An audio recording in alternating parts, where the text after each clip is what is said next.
নমস্কার বন্ধুরা, উর্মিলা কিচেন আজ নিয়ে এসেছে আলু পুঁই কচু দিয়ে মৃগেল মাছের হালকা ঝোল। 4 পিস মাছ নিয়েছি, হাফ চামচ লবণ দিয়ে দিলাম, হাফ চামচ হলুদ দিয়ে দিলাম। লবণ হলুদ দিয়ে মাছটাকে ভালো করে মাখিয়ে নেব। মাখানো হয়ে গেছে, একটা কড়া বসিয়ে দিলাম, কড়াই কিছুটা তেল দিয়ে দিলাম। তেলটা গরম হয়ে গেছে, এক এক করে মাছগুলো দিয়ে দেবো। মাছগুলো সব দেওয়া হয়ে গেছে। এক পিঠ ভাজা হয়ে গেছে, উল্টে আরেক পিঠ ভেজে নেব।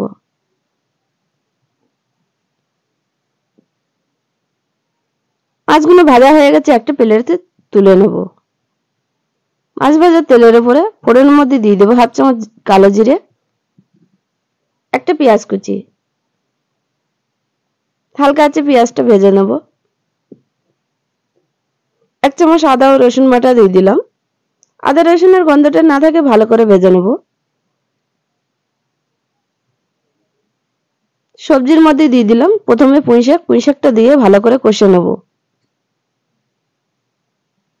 হাফ চামচ মতন লবণ দিয়ে পুঁই শাকটা ভালো করে ভেজে নেব।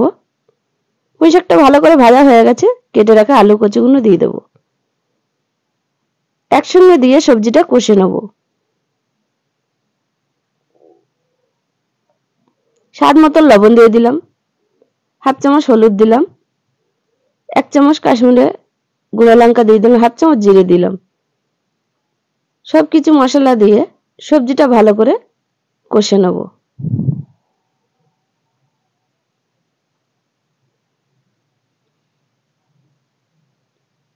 মশলাটা লেগে না যায় সামান্য পরিমাণ জল দিয়ে একটু নেড়ে দেব। 2 মিনিটের মতন ঢাকনা দিয়ে ঢেকে দেব। 2 মিনিট হয়ে গেছে, ঢাকনা তুলে সবজিটা আরেকটু কষে নেব।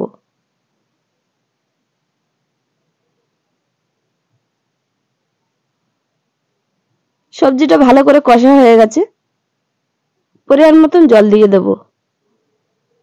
জল দেওয়া হয়ে গেছে, এবার একটু নেড়ে দেব। সবজিটা ফুটে উঠেছে, কালারটা খুব সুন্দর লাগছে। আপনারা চাইলে বাড়িতে আলু কচু পুঁই দিয়ে মাছের ঝোল করে খেতে পারেন। ভেজে রাখা মাছগুলো এক এক করে দিয়ে দিলাম।